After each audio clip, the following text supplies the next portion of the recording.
Rangers were on a first-game basis with the formula for second-season success. 4-2 Rangers over the Pittsburgh Penguins. Hi, everyone. Inside the Delta MSG studios, John Giannone, Henrik Lundqvist, and Steve Valiquette. So let's see. You got low scoring, tight checking, resilience, quality goaltending. Sounds like what you need to do about a month from now. Yeah, I thought it was a really strong effort by the Rangers. And just like the other night against Washington, first period really set the tone for them. That was a strong period.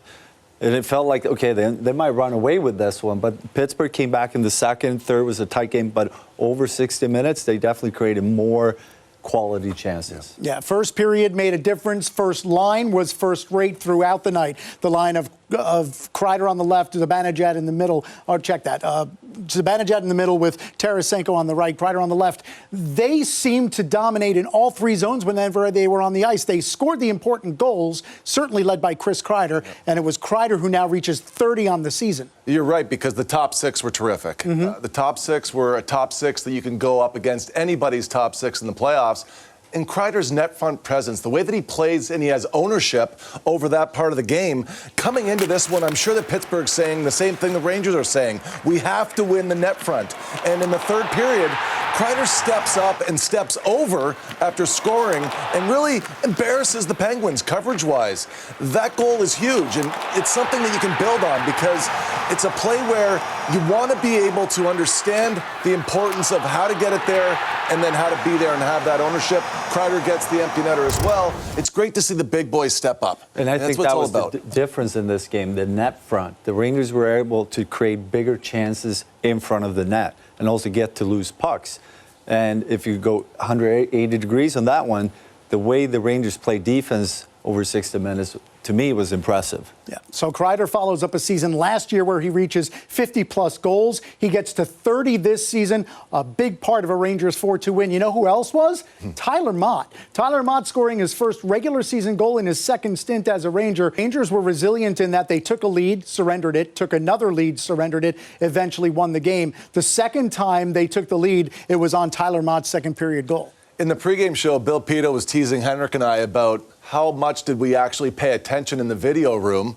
And one thing that I remember from the video room the morning after is neutral zone board battles. Tortorella brought it up all the time. It's always a turning point because you have to have back pressure for your D to step up like Trouba does here. And that's why Gaudreau is able to win this battle on the wall. And Mott knows he can get offense from it. Or at the very least, he can get on the forecheck and disrupt what Pittsburgh's trying to do. Now, he gets the benefit of a bit of a bounce here, and then from the bottom of the hash, we talked about either 5-hole or low gloves when you're getting in tight on a goalie.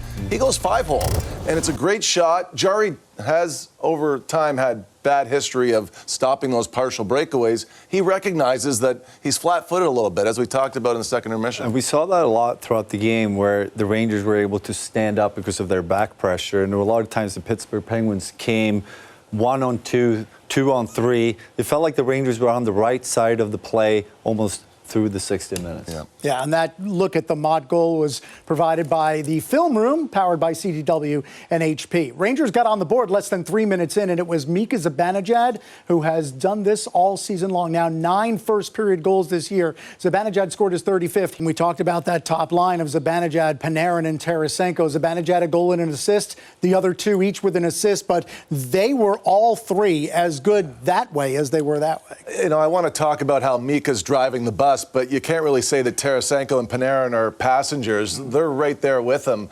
And you see that Mika is giddy about his line mates right now. He's so excited because they're defending the right way, and that's why they can turn offense. And Mika has his first period breakaway goal because of how the team is defending in their zone. And everybody's coming back, and they had opportunities to score. They had 6 total shots as a line in the game. They had 4 points. But I'd be just as excited about how well they played defense. And one guy in particular was Tarasenko. He really stood out and made some plays in this game.